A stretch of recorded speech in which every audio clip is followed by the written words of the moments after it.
The 42nd chapter of the book of Isaiah in the Bible clearly foretells the coming of an Arabian prophet, specifically Prophet Muhammad, peace and blessings be upon him. Isaiah describes itself as a prophecy about the future. God states that, "The former things have taken place, and new things I declare." God starts the chapter by drawing our attention to a very special person that he will send.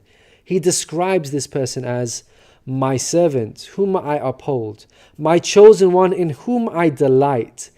At least 3 of the names of the Prophet Muhammad are mentioned: servant, chosen one, and in whom I delight. Isaiah is originally written in Hebrew. Arabic and Hebrew share a lot of common words because they are both Semitic languages. Isaiah uses the Hebrew word ebed for servant. The Arabic word for servant is abd. Prophet Muhammad is known as God's servant. In Arabic, Abdullah. Chosen one is Mustafa in Arabic. This is another of the names of the Prophet Muhammad. The one in whom God delights in shows that this person is beloved to God. Habibullah in Arabic, which means beloved of God, also happens to be one of the Prophet Muhammad's names. In Isaiah, God also reveals the location of this special person. He states, "Let the wilderness and its towns raise their voices. Let the settlements where Kedar lives rejoice." Out of all the nations on earth that God inspired Isaiah to mention, he chose to highlight Kedar's location, so we should pay special attention. Throughout the Bible, Kedar and his sons are linked to Arabia. For example, the book of Ezekiel tells us that Arabia and all the princes of Kedar were your favorite dealers in lambs, rams, and goats. In these they did business with you. In Isaiah, God goes on to narrow the location down further to a specific city within Arabia. He states that the people of Selah should sing for joy. Let them shout from the mountaintops. The place Selah pinpoints the exact location in Arabia. The place being spoken of is the city of Medina in Saudi Arabia, because Selah is the name of a famous mountain in Medina. Medina was the city of the Prophet Muhammad. An important point worth mentioning is that historically we know there was a presence of various Jewish tribes in Medina before the advent of the Prophet Muhammad. Both Jewish historians and Islamic history records this fact. The question then arises, why were there numerous Jewish tribes within Medina? The answer is that the learned Jews were aware of this prophecy in Isaiah and were anxiously awaiting the coming of a new prophet. Islamic history records the fact that whenever a dispute arose between the Jews and the Arabs in Medina, the Jews used to taunt their pagan Arab neighbors by saying, "When our prophet arrives, we shall obliterate you." The Quran also affirms this. God says, "Is it not a sign to them that the learned men of the children of Israel knew it as true?"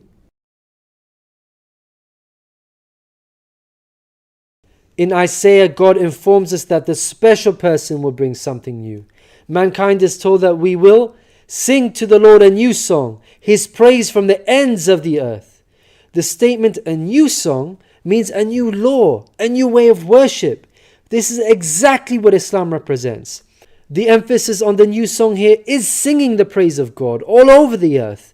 The Quran opens with the statement, "Praise be to God, Lord of the worlds," and is recited by Muslims all over the world during prayers every day. The new song cannot refer to Jesus because he did not bring about anything new.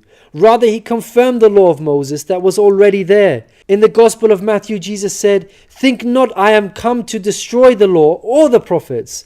I am not come to destroy, but fulfill." Jesus obeyed and followed the law of Moses throughout his life. Jesus didn't sing a new song. He sang the same song of Moses, the Torah. Moreover, the disciples of Jesus also followed the law of Moses, even after Jesus departed. In the book of Acts, we are told that the disciples looked to the Torah for guidance.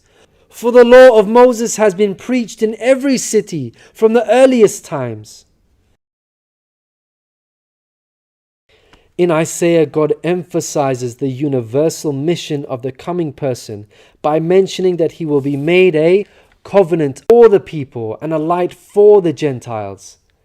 Gentiles means non-Jews. The Quran confirms the Prophet Muhammad, peace be upon him, was sent to the whole of mankind, Jews and Gentiles alike. In the Quran, God tells us, "We have sent you, O Prophet, as a bearer of glad tidings and a warner for the whole of mankind, but most people have no knowledge." The verse in Isaiah cannot apply to Jesus, because in the Gospel of Matthew, Jesus said, "I was sent only to the lost sheep of Israel." In Isaiah, God further states that he will lead the blind by ways they have not known. Along unfamiliar paths I will guide them. The pagan Arabs at the time of the Prophet Muhammad fit this description perfectly, because they had not been sent a messenger prior to Muhammad. The Quran bears witness to this. God states that Muhammad was sent to warn a people to whom no warner has come before.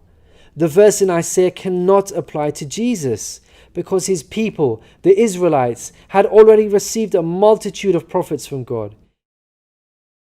In Isaiah, God emphasizes that this special person will be sent to those who trust in idols, who say to images, "You are our gods." The whole of Arabia at the start of Muhammad's prophethood consisted of idol worshippers. Again, this cannot be a reference to Jesus, because his people, the Israelites, were monotheists and not idol worshippers. Moreover, Jesus explicitly told his disciples to stay away from the idol-worshipping Gentiles, the exact opposite of what God prophesied in Isaiah. The Gospel of Matthew tells us that these 12 Jesus sent out with the following instructions: "Do not go among the Gentiles." In Isaiah, God states that this special person will be a warrior and will go forth as a mighty man. He shall stir up jealousy like a man of war. He shall cry, yea, roar. He shall prevail against his enemies. Throughout history, God has dealt sternly with those who are sent guidance and persist in disbelief. Prophet Muhammad, peace be upon him, had to engage in many battles with the idol-worshipping enemies of God and ultimately prevailed against them. By comparison, Jesus did not triumph over his enemies. According to Christians, he was crucified by them. Moreover, Jesus wasn't interested in fighting. He was not a man of war. He was a pacifist, according to the Bible. He said such things as, "For all who draw the sword will die by the sword," and "My kingdom is not of this world. If my kingdom were of this world, then would my servants fight." In Isaiah, God gives us a list of momentous achievements for this special person. Chief of these is that the idol worshippers will be turned back in utter shame. Not only did the Prophet Muhammad conquer Mecca, the pagan capital of Arabia, but by the end of his life, in just 23 short years of prophethood, Arabia had shunned idol worship and now worshipped the one true God of Abraham. This cannot apply to Jesus, as it was Christians themselves who were humiliated and greatly ashamed for hundreds of years after Jesus. They were persecuted at the hands of the Roman Empire, who were idol worshippers. They executed some of the apostles of Jesus, such as Peter and Paul. Christians were tortured and even fed to the lions. Finally, Isaiah closes with an admonishment from God. "Hear, you deaf. Look, you blind, and see. You have seen many things, but you pay no attention. Your ears are open, but you do not listen. Which of you will listen to this or pay close attention in time to come?" It seems clear that the deaf and blind God is talking about in this verse are those who reject Prophet Muhammad, peace be upon him. Who among you will heed God by acknowledging him? Who will listen and pay close attention in time to come? الذين يتبعون الرسول النبي الأمي الذي يجدونه مكتوبا عندهم في التوراة والإنجيل يأمرهم بالمعروف